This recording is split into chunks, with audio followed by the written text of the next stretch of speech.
So this is Google Stadia, and it's Google's reaction to the future of gaming. Now, first I just want to clear up exactly how Google Stadia works, because I feel like there's a lot of confusion in the gaming community right now. A lot of people think that Google Stadia is like Netflix for video games, where you can just select a list of video games and play it for a monthly fee. But that's not actually how Stadia works. Stadia, unlike Microsoft's Project xCloud, is something in which you basically pay for games at full price, and then it renders the games on their servers and pulls down the data to you. Think of Google Stadia kind of like a console in the cloud that can render things at full resolution, up to 4K 60 FPS if you have the Pro tier, and then you're basically streaming it back to your TV. So it is like Netflix in that you're streaming it, but it's not like Netflix in that you still have to buy most of the games at full price.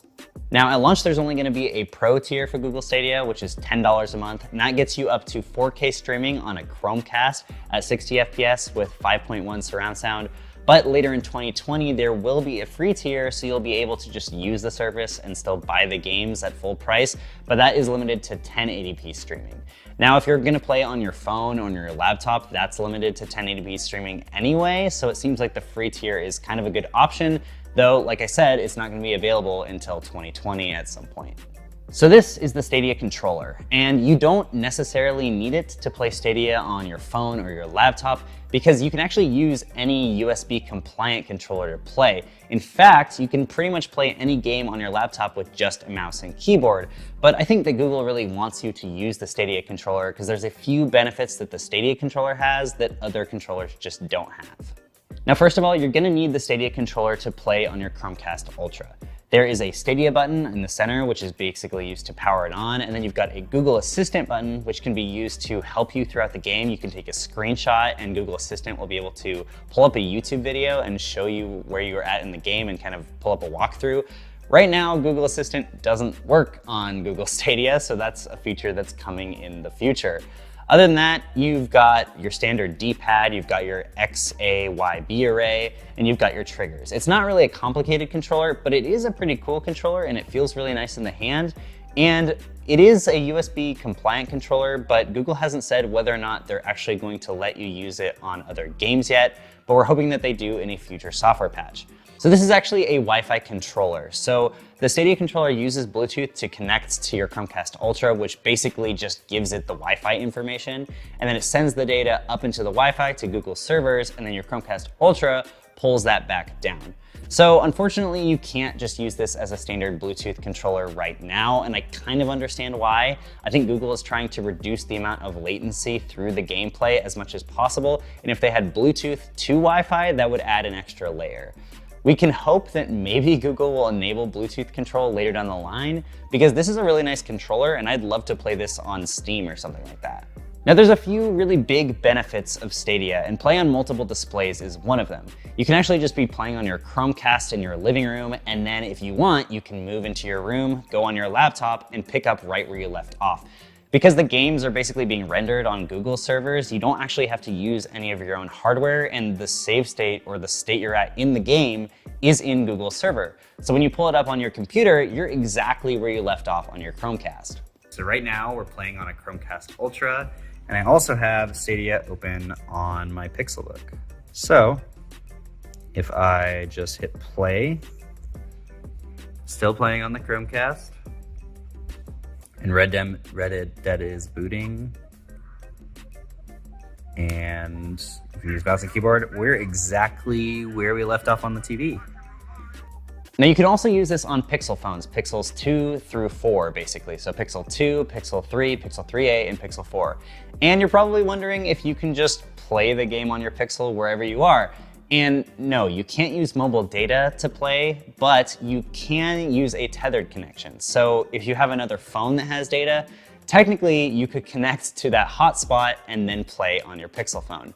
But I've got to warn you, Google Stadia uses a lot of data, even for like a 720p to 1080p connection.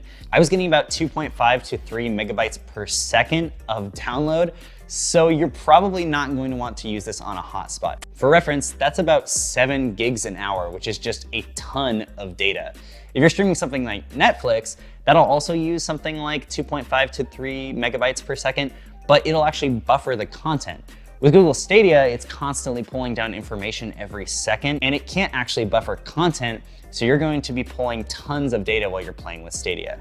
Now, this is kind of a problem because over here on the West Coast, Comcast has a data cap of 1,000 gigabytes per month. And yeah, that seems like a lot, and you'd have to play a lot of Stadia to use this much. But for reference, if you were to play Stadia for 3 hours a day, for example, and you played every single day of the month, that's over 600 gigabytes that you're using for the full month. And that doesn't include anything else that you're doing on your internet connection, so be prepared to use a lot of data for Stadia.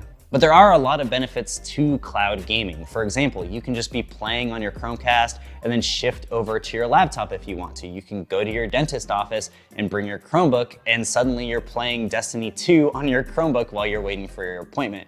If you're not paying for that data, this is pretty cool because you're actually rendering all that information in the cloud and pulling it down to you.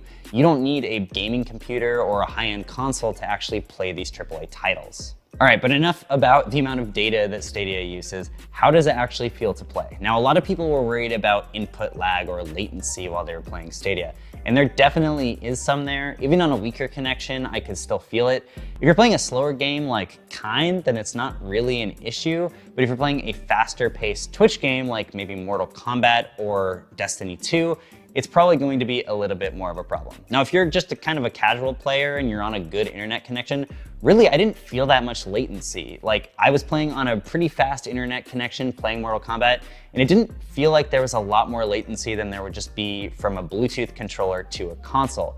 Now, if you're a more hardcore player and you play competitively, that's probably going to be more of an issue, and I can't see hardcore players transferring to Stadia anytime soon.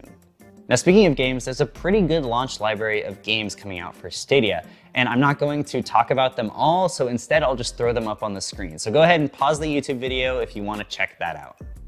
Now, if you do want to play on your phone, Google's going to be selling this clip that clips to the front of the Google Stadia controller. It's not the greatest quality, but I mean, it works, and they're going to be selling it on the Google Store. Now, currently, you do have to use a USB-C to USB-C cable to connect the Stadia controller to either your phone or to a laptop.